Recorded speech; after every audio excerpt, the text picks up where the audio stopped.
My girlfriend left me because I took the life of a home intruder. I never thought my relationship would end because I had to defend my home from a burglar. It's still painful to write about this, and I have to admit, I'm still extremely upset about the entire situation. So, this happened several months ago, and I've waited for everything with the police to settle down. Fortunately, no charges were filed against me, but that's a minor relief. A bit of background: I moved back to the city where I grew up after graduating from school, ready to start my career. Through new friends and social gatherings, I met a woman I'll call Sarah. She was fantastic, smart, funny, and we had a ton in common. I eventually asked her to be my girlfriend, and she said yes. Sarah was everything I wanted in a partner, but she had an extreme dislike of violence due to some troubling experiences from her past. This didn't seem like an issue, even though I'm a hobbyist marksman and carry a firearm for personal security. Sarah knew all about this and assured me it wouldn't be a problem.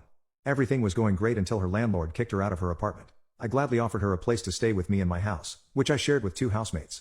This brings us to the night everything changed. We'd been living together a couple of months when I woke up one night to a loud banging on the door. The clock read 2:36 a.m., and those numbers are now etched in my mind. I knew something was terribly wrong, so I told Sarah to lock herself in the bathroom and call the police. Then, I grabbed my firearm from the nightstand. Just a few seconds later, the door broke open, and I caught a glimpse of a man turning the corner in the hallway. My heart was pounding, but I knew I had to protect Sarah and myself. I blasted the intruder twice. He fell to the ground, gasping, and then he was gone. The police arrived about 15 minutes later, and their behavior was incredibly frustrating. They barged in, asking foolish questions, and seeming upset that I didn't tell them everything right away. After the coroner took away the intruder, I was left to clean the stains off the floor. It was a gruesome task, and the rest of the night was sleepless.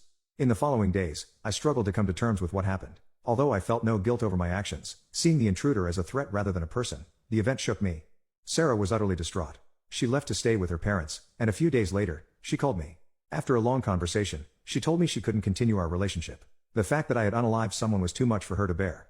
I was devastated. It felt like I'd lost everything because of one terrible incident, one bad decision made by a stranger. My dreams of a future with Sarah were shattered. I even had plans to take her to the aquarium because she loved fish. All of that was gone. Now, I'm left picking up the pieces, trying to understand how life can change so suddenly. I understand why Sarah left, but it doesn't make the pain any less real.